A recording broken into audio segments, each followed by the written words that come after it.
गीता की रचना किसने करी ये तो हमने बता दिया। किसने करी याद है? अभी तो बताया था, वेद व्यास। पर गीता सुनाई किसने, किसको सुनाई? संजय ने कथा। आप मत बोलो भैया, आप तो माहिर है, रोज कथा सुनते हैं हमारी। जितने प्रश्न हम करेंगे इसको उत्तर वही दे सकता है जिसने सोशल मीडिया के माध्यम से, टीवी के माध्यम से या सत्संग पंडल के माध्यम से हमारे द्वारा या आचार्य जी के द्वारा कथा सुनी है, वो तो जवाब दे सकता है। गीता का श्लोक पढ़ के देखना। संजय हुआ, संजय ने धृतराष्ट्र को सुनाई। जो टेलीकास्ट चल रहा था, पहले भी कैमरे थे, वो लाइव टेलीकास्ट सुना रहा था, क्योंकि लाइव टेलीकास्ट वही देख सकता जिसकी आंखों में रोशनी हो, और धृतराष्ट्र को दिखाई नहीं देता था, सुनाई देता था। इसलिए संजय उसका रथ चलाने वाला सारथी था, वो सुना रहा था, धृतराष्ट्र सुन रहा था। ध्यान देना, हर चीज का ज्ञान तुम्हें सनातन का होना चाहिए। ऐसे ही वेद व्यास जी महाराज ने 18 पुराणों की रचना करी, और ये पुराण की कथा किसने सुनाई, कहां सुनाई, कब सुनाई, ये भी तुम्हें पता नहीं। जबकि तुम्हें सत्यनारायण की कथा घर में पंडित जी करने आते होंगे, आपके यहाँ होती है? बताओ, सत्यनारायण की कथा जिंदगी में सबसे पहले किसने कराई और किसने सुनी, क्यों की गई?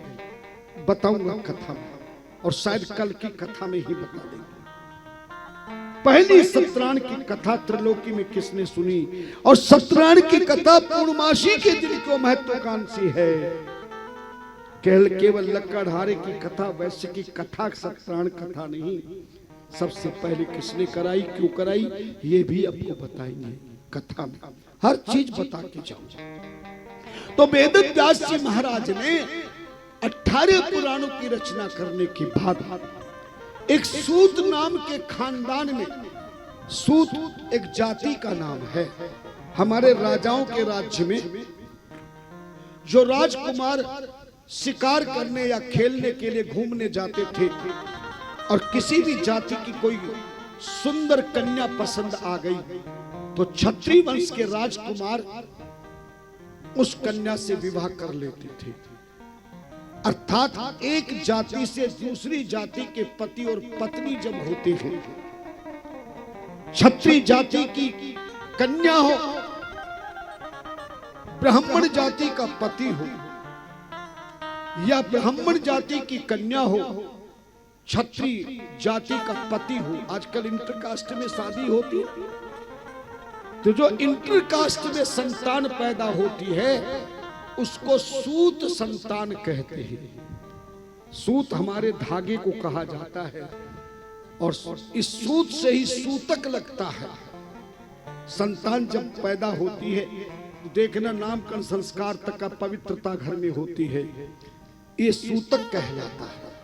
ध्यान देना, ये सूत जाति के बाप और बेटे को 18 पुराणों का ज्ञान इस सूत जाति को वेद व्यास जी ने दिया, जिसमें एक रोमहर्षण नाम का सूत पिता और उग्रशिवा नाम का बेटा 18 पुराणों को कंठस्थ कर चुका था। तब सोनकादि 88,000 ऋषि नैमिषारण्य में तालाब के किनारे पर, तुम्हें तो पता है, वेद व्यास जी महाराज पराशर मुनि के पुत्र हैं। किसके पुत्र हैं? पराशर मुनि। और वशिष्ठ ऋषि के परपौत्र हैं, पौत्र के भी पुत्र। वशिष्ठ ऋषि ब्रह्मा जी के पुत्र हैं, और वशिष्ठ ऋषि की पत्नी का क्या नाम है? क्या नाम है? राम नाम।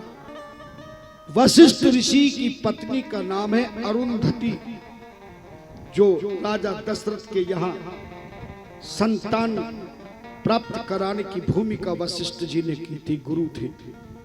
उन्हीं वशिष्ठ जी के 100 पुत्र थे, जिसमें कामधेनु नाम की गौ को लेने के लिए एक विश्वरथ नाम के राजा ने उस गौ को लेने का प्रण किया था, वशिष्ठ जी ने जब नहीं दिया तो विश्वरथ ने युद्ध किया। तब वशिष्ठ जी के 100 पुत्रों में 99 बेटों को विश्वरथ नाम के राजा ने मार दिया था। लेकिन बाद में जब उस विश्वरथ को ज्ञान आया तब गायत्री मंत्र का अनुष्ठान वशिष्ठ जी ने करवाया। तब वही विश्वरथ नाम का राजा विश्वामित्र बन करके, विश्वामित्र जी का नाम सुना होगा ना? हाँ, तो वही विश्वामित्र जी जो राम और लक्ष्मण को यज्ञ रक्षा के लिए ले गए थे, उसी 99 बेटों के बाद एक बेटा वशिष्ठ जी का बच गया था, जिंदा रह गया था, छुपा लिया था, जिसका नाम शक्ति था। और इसी शक्ति के एक बेटा पैदा हुआ जो आगे चलकर ऋषि पराशर मुनि कहलाए। और इन्हीं पराशर मुनि के यहाँ बेटा पैदा हुआ जिसका नाम तो द्वैपायन था, कृष्ण द्वैपायन। लेकिन बनारस काशी में जाकर विश्वनाथ की घोर तपस्या करके ब्रह्मा के 100 करोड़ वाला वेद प्राप्त किया। और इस 100 करोड़ श्लोक के वेदों को 4 भागों में किया, ऋग्वेद, यजुर्वेद, सामवेद, अथर्ववेद। लेकिन वेदों की रचना करने के बाद भगवान शंकर ने उस द्वैपायन पराशर के पुत्र का नाम वेदव्यास रख दिया। वेदों में कानून बना दिया कि इस वेदों की वही पढ़ाई कर सकता है जो ब्राह्मण हो। ब्राह्मण ही वेद पढ़ सकता है, ब्राह्मण ही देख सकता है, ब्राह्मण ही रख सकता है, ब्राह्मण को ब्राह्मण ही सुना सकता है, अन्य जाति वेद नहीं पढ़ेंगे। इस कानून से सारा भारतवर्ष, ऋषि मुनि, योगी, तपस्वी, पंडित, पुजारी सब घबरा गए। तब वेदव्यास जी से प्रार्थना करी कि समस्त जाति के लोग, समस्त धर्म के लोग हमारे वेदों का ज्ञान सरल भाषा में समझ सके। तब इन्हीं 4 वेदों से वेदव्यास जी महाराज ने 18 पुराणों की रचना करी, 6 शास्त्रों की रचना करी, गीता की रचना करी। कुंती के कहने पर जो ज्ञान कृष्ण भगवान ने अर्जुन को दिया, वेदव्यास से कहा कि तुम उन्हीं के खानदान के, तो बोले गीता की रचना करो। उस गीता की रचना की। फिर महाभारत की रचना करी। और अंतिम में वेदव्यास जी ने जिस ग्रंथ की रचना करी, कौन सा ग्रंथ था वो? नहीं मालूम। श्रीमद् भागवत महापुराण। और ये श्रीमद् भागवत महापुराण जो है 18 पुराणों में नहीं आता है, वो महापुराण है। 4 वेद, 6 शास्त्र, 18 पुराण, गीता, महाभारत आदि की रचना के बाद जब शांति नहीं मिली, सुना होगा श्रीमद् भागवत महापुराण की कथा के पहले दिन, तब नारद जी ने जाकर के वेदव्यास को ज्ञान दिया था कि तुम श्रीमद् भागवत महापुराण का कृष्ण चरित्र का वर्णन करो, तब ये भागवत है। कभी 18 पुराणों के नाम सुनोगे तो 5वें पुराण का नाम भी भागवत है।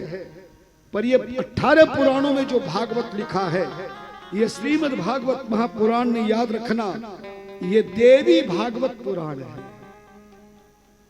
जो 18 पुराणों में जो पुराण लिखा है वो कौन सा भागवत पुराण है? देवी भागवत पुराण। ये अंतिम में वेदव्यास जी ने श्रीमद् भागवत महापुराण की रचना करी। और ये 18 पुराणों की,